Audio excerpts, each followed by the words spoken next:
Thank you for subscribing. Let's start with Harald Hardarada, the Viking king.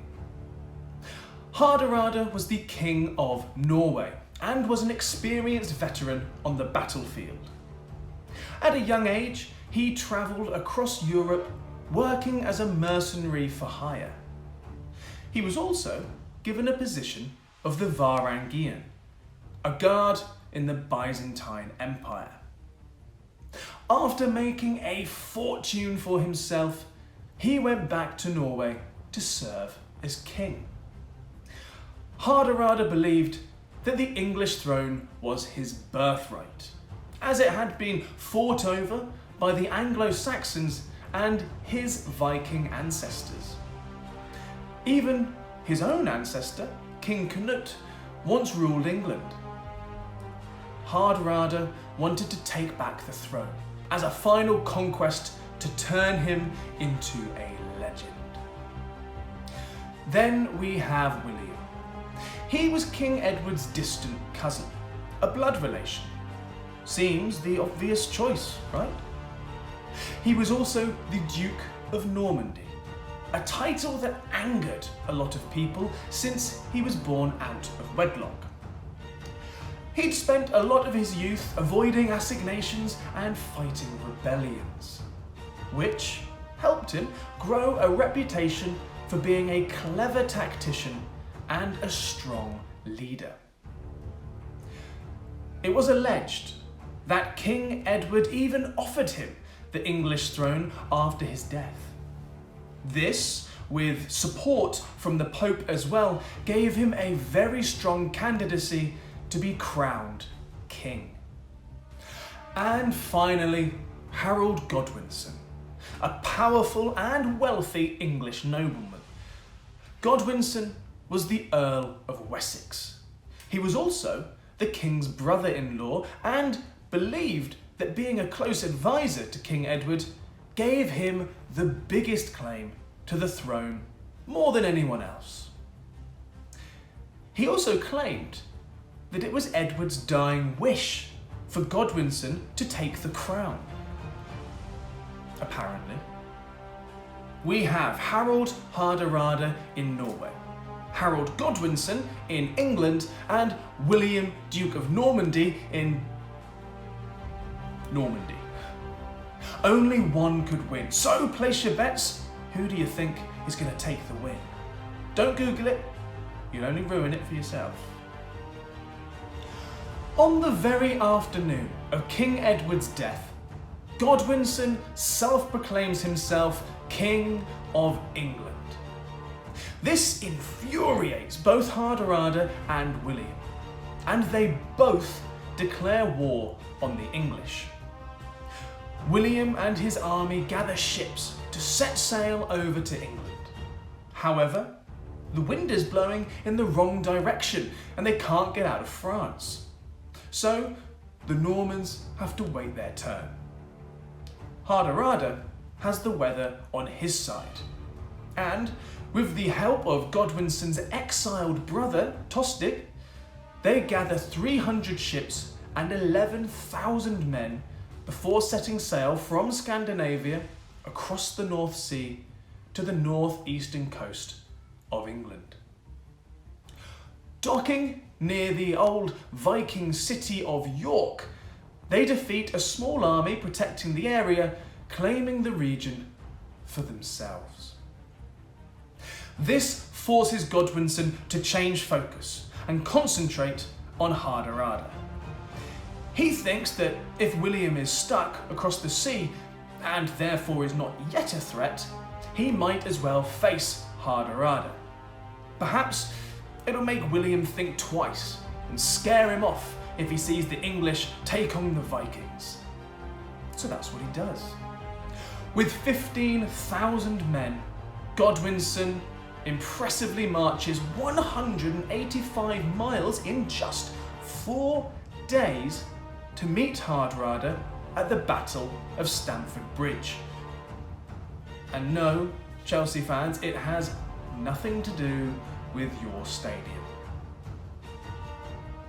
On the 25th of September 1066, the English catch the Vikings by surprise, as the two armies stand either side of the River Derwent.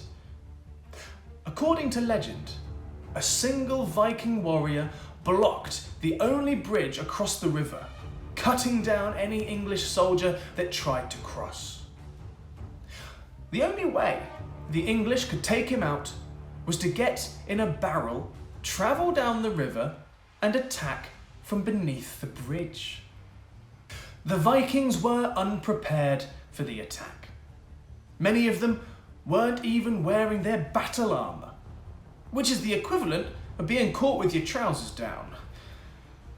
Godwinson used this to his advantage, breaking through the Viking shield wall and killing Hardarada and Tostig before destroying the rest of his army.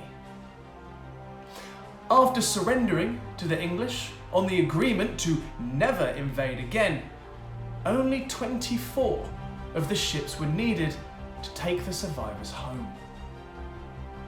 Hardarada, the last great Viking king, is defeated, and his death signals the end of the age of the Vikings as we know it.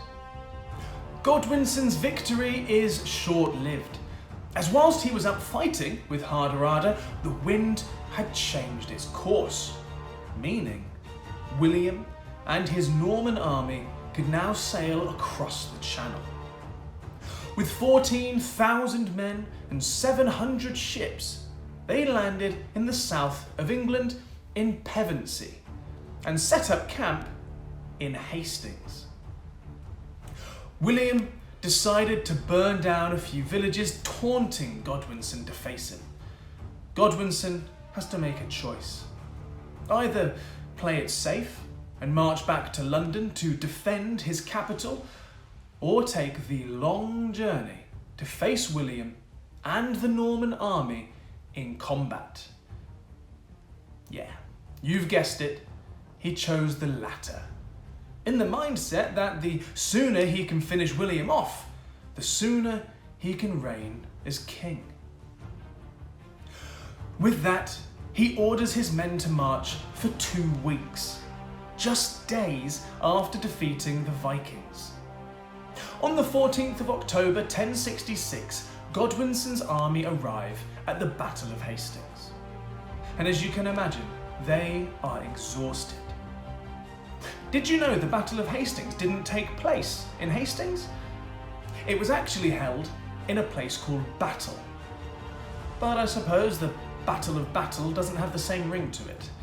So, avoiding any confusion, they gave it the name the Battle of Hastings, since the town was close by. The Normans were well rested and were ready to fight. Godwinson knew that his army of farmers and peasants would be no match for the trained knights and soldiers of William's forces. So, he needed to play tactically. The English positioned themselves on the top of a hill. Godwinson knew if he could hold a defensive line on high ground, it would tire out William's men and they would win. William's men charged up the hill, whilst Godwinson's men made a shield wall. Wave after wave of Norman infantry would smash at the English defences, but yet they stood strong. Even volleys of arrows and cavalry charges would not break through the English line. The Normans were throwing everything they had at the English, but the high ground proved a valuable position. Things seemed to be going well for Godwinson. All they needed to do was not break formation, and they would be victorious. What happened next changed the battlefield completely. It is believed that William and his army feigned a retreat and ran down the hill, sparking rumours that William had been killed. Seeing this and believing the battle was won, some of the inexperienced English infantry left the shield wall and tried to attack the Norman forces, losing their lives in the process. This created a gap in the English line and the opportunity the Normans needed. William ordered his cavalry to concentrate their assault on the gap to break apart the shield wall, thus shattering the English defences. Godwinson's army is in tatters. He orders his bodyguards to protect him. However, arrows rain down on the English troops and Harold Godwinson is killed. It is unclear exactly how he died in the Battle of Hastings, but it is believed that an arrow through his eye was the culprit. So that was that. Godwinson was defeated and William was victorious. After a few months quashing rebellions on his way to London, he is finally crowned King of England on Christmas Day 1066. William was no longer William of Normandy, but William the Conqueror. On his coronation day, the people of Westminster rang out church bells and celebrated welcoming the new king.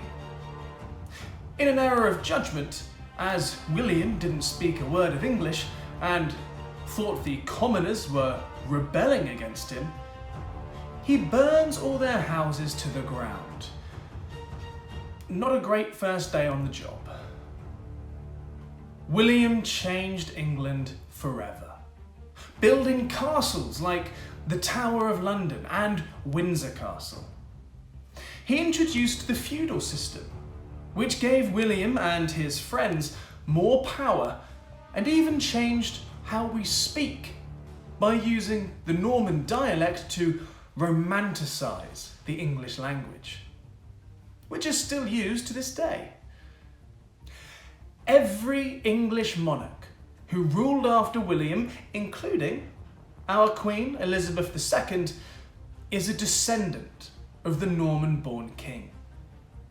He is in fact Queen Elizabeth's 25th great-grandfather. Thank you for watching. I hope you enjoyed our journey into the past. Make sure to check out other episodes available on Golden Tours TV, and I look forward to welcoming you on my next adventure. Goodbye.